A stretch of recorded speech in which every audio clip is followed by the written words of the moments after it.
राधे, जय श्री कृष्णा। आप सभी को दीपावली की बहुत बहुत शुभकामनाएं और आशा करती हूँ आप सब अच्छे होंगे। और आज मैं आप सभी के लिए सूर्य ग्रहण से संबंधित कुछ जानकारी लाई हूँ, जो मैंने अपनी मम्मी से और अपने बड़े जो मेरी सासू माँ हैं और मेरे जो बड़े हैं, मैंने उनसे जो सुना है वही आप सबके साथ में शेयर कर रही हूँ। और जो हम लोग सूर्य ग्रहण के टाइम पे जो करते हैं वो आप सबको मैं बता रही हूँ। जैसे सूर्य ग्रहण कब पड़ता है और सूर्य ग्रहण के सूतक का क्या महत्व है, भगवान जी के पट क्यों बंद कर दिए जाते हैं, तो यही सब जानकारी मैं आपको बताती हूँ। आपसे कहा जाता है कि यह सूर्य ग्रहण समुद्र मंथन से जुड़ा हुआ है। कहा जाता है कि जब समुद्र मंथन हुआ था उस टाइम देवता और असुर दोनों समुद्र मंथन के टाइम पर समुद्र मंथन किया था इन्होंने।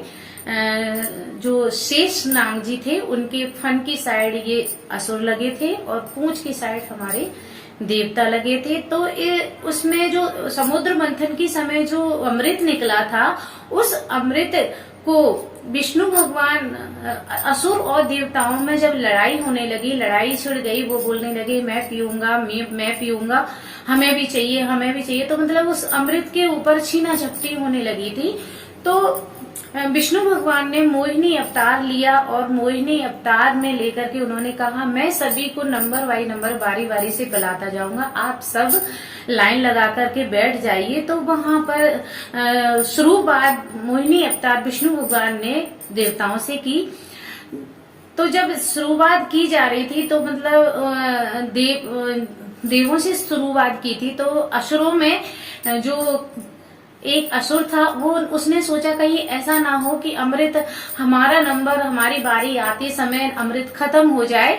तो वो मतलब देवताओं का रूप बना करके और देवताओं की लाइन में बैठ गया और बारी बारी से जैसे मोहिनी अवतार विष्णु भगवान अमृत पिलाए जा रहे थे, तो जब उसका नंबर आया तो थोड़ा सा अमृत उसे भी मिल गया और उसने वह अमृत ग्रहण कर लिया। तो वो अमर हो चुका था। तो उस टाइम सूर्य भगवान और चंद्रदेव ने यह उसको देख लिया और उसने कहा मोहिनी अवतार विष्णु भगवान से, प्रभु ये तो असुर है, हम देवगण नहीं है, ये देवताओं में से नहीं है, ये तो असुर है, आपने इसको अमृत क्यों पिला दिया, ये अमर हो गया।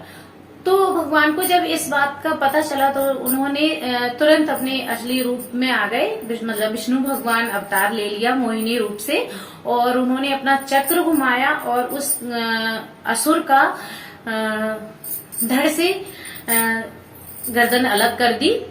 तो राहु केतु का रूप माना गया उन्हें। तो जब वो राहु केतु की और सूर्य भगवान की आपस में और चंद्रदेव की आपस में दुश्मनी टाइप की हो गई, तो जब समय समय पर राहु केतु सूर्य और चंद्रदेव को अपनी गिरफ्त में लेते हैं, ग्रसित करते हैं, तो उसको चंद्र ग्रहण और सूर्य ग्रहण कहा जाता है। और सूर्य ग्रहण हमेशा अमावस को पड़ता है, चंद्र ग्रहण हमेशा पूर्णिमा को पड़ता है। तो ये मतलब अपने सूर्य भगवान को और चंद्रदेव को अपनी गिरफ्त में ले लेते हैं, जिससे हमारी पृथ्वी पर सूर्य भगवान की जो अच्छी किरणें हैं, अच्छी रोशनी है, वो हमें अमृत के समान मिलती हैं, वो हमें नहीं मिल पाती हैं। तो ये जब उनकी गिरफ्त में चले जाते हैं तो उस समय हमारे यहाँ सूतक शुरू हो जाता है। जब ये ग्रहण पड़ने को होता है तो उससे कुछ 2-3 घंटे पहले हमारे यहाँ सूतक शुरू हो जाता है। ये सूतक क्या है? सूतक आप ये मान लीजिए कि मैं जैसे आपको ये समझाऊं कि जैसे हम लोग अगर बीमार पड़ जाते हैं तो हम अस्पताल जाते हैं, तो हम अस्पताल से वापस लौट के आते हैं, तो हम मतलब सबकी स्पर्श से आए हैं, तो वहां से हम सभी बीमार होते हैं। कोई को मलेरिया है, कोई को निमोनिया है, कोई को कुछ है, कोई को कुछ है। तो एक हमारे मन में थोड़ा सा एक भय रहता है कि वो बीमारी हमारे बच्चों को ना लग जाए या हमारे घर परिवार को ना लग जाए। इससे पहले हम स्नान कर लें और हम उन वस्त्रों को धो दें जो वस्त्र हमारे अस्पताल में, हॉस्पिटल में उन दूसरे बीमार लोगों से स्पर्श हुए हैं। तो हम उन वस्त्रों को आकर के धोते हैं, शुद्ध करते हैं। अब वो तो हमारी अकेले की बात है। अब हम घर में हमारे भगवान पर ही कष्ट पड़ा है, तो हमारे पूर्वजों ने कहा है कि उस दिन भगवान के पट, सूतक शुरू होने से पहले भगवान के पट बंद कर दिए जाते हैं, भगवान को सुला दिया जाता है, भगवान की पूजा नहीं की जाती है उस दिन। अगर हम ब्रह्म मुहूर्त में सूतक शुरू होने से पहले हम अपने भगवान को स्नान करा दे, तो हमारे भगवान को भोग लगा दे, तो हमारे भगवान सारे दिन भूखे नहीं रहेंगे। तो ये जो मैंने आप टाइम सूर्य ग्रहण का और सूतक लगने का अपनी कम्युनिटी पर शेयर किया है, आप उससे पहले जागे और भगवान की पूजा करें। भगवान की पूजा करने के बाद में भगवान को भोग लगाएं, इससे हमारे भगवान पूरे दिन भूखे नहीं रहेंगे।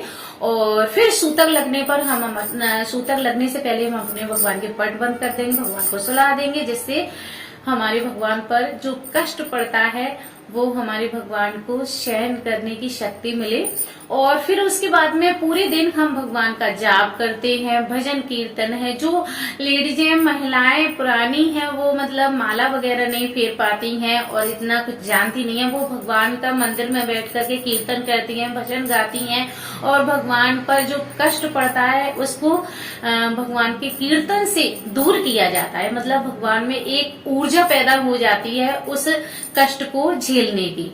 और ये जब हम सारे दिन कीर्तन करने के बाद में जो हमारे यहाँ भोजन बन जाता है, उस दिन जब सुबह से लग रहा है सूतक, तो हमारे यहाँ भोजन वगैरह नहीं बनाया जाता। हमारे हिंदू शास्त्रों के हिसाब से हम लोगों में भोजन नहीं बनाया जाता उस दिन। और जो भोजन अब त्योहार है तो थोड़ा बहुत बच जाता है, तो उसमें हम तुलसी दल डाल देते हैं।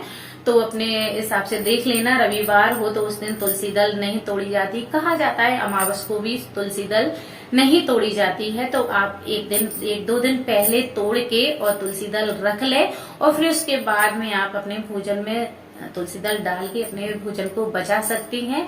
और उसके बाद में जब सूतक खत्म हो जाए और वो सूर्य ग्रहण से मतलब छूट जाए, उसके बाद में हम अपने घर को पवित्र करते हैं, धोते हैं, अच्छा साफ करते हैं। जो भी हमारे वस्त्र है उन्हें धोते हैं। कुछ जो चीजें धोने की नहीं है, साफ करने की नहीं है, वहां पे हम गंगा जल छिड़क करके अपने शुद्धता करते हैं। और फिर उसके बाद में भोजन बनाते हैं, भगवान को भोग लगाते हैं, भगवान को भी दोबारा से नहलाया जाता है, भगवान को गंगा जल से छिड़काव किया जाता है। भगवान को तो हम गंगा जल से नहलाते ही हैं।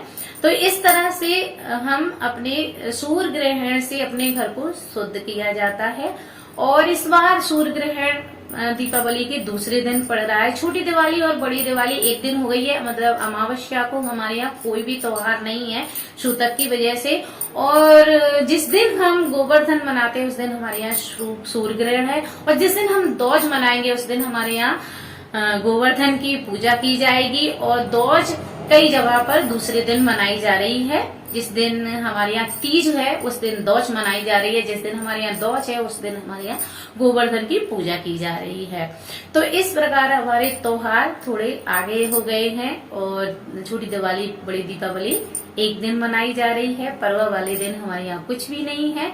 तो इस तरह से सूर्य ग्रहण का। और हाँ, एक बात और है, जिस दिन सूर्य ग्रहण पड़ता है तो कहा जाता है, मेरी दादी और मम्मी कहती थी कि हम एक जो गेहूं छानने वाली चलनी होती है उसमें रात के समय थोड़ी से गेहूं रख देते हैं, जिसको हम भगवान के नाम पर दान करते हैं, जिससे हमारे भगवान पर ज्यादा कष्ट ना पड़े। और ये दान हमें सिर्फ वाल्मीकि को करते हैं, मतलब वाल्मीकि को ही दिया जाता है। वो हमें लगता है जैसे हम अस्पताल से आते हैं तो हमें ये खुशी होती है कि हमारे पुत्र हुआ है, तो पुत्र की खुशी में, या पुत्र कई आज के जमाने में तो पुत्रियों के लिए भी हम खुश होते हैं, बेटी होती है तो हम अपने सगे संबंधियों को प्रसाद बांटते हैं और वहां पर कुछ पैसे दे करके आती है खुशी होके।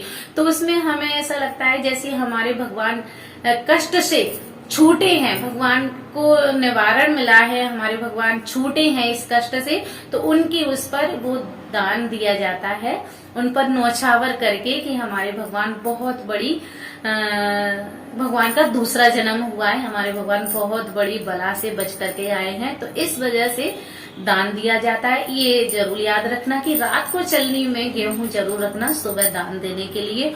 और उस दिन एक और महत्व है कि जो गर्भवती महिलाएं होती हैं वो लाल जो मिट्टी होती है उसे गला करके अपने पेट पर लगाती हैं, और जो गर्भवती गाय भैंस इनको भी लगाया जाता है जिससे इन पर ग्रहण का असर ना हो। आज के टाइम पर तो जो बच्चे अपंग या वैसे पैदा होते हैं तो उनको कह दिया जाता है ये कुपोषण के शिकार हो गए हैं और ये पोलुआ के शिकार हो गए हैं। लेकिन पिछले टाइम में जब पुराना टाइम था, ज्यादा दवाई वगैरह नहीं थी, तो कहा जाता था इन पर ग्रहण का असर हो गया है।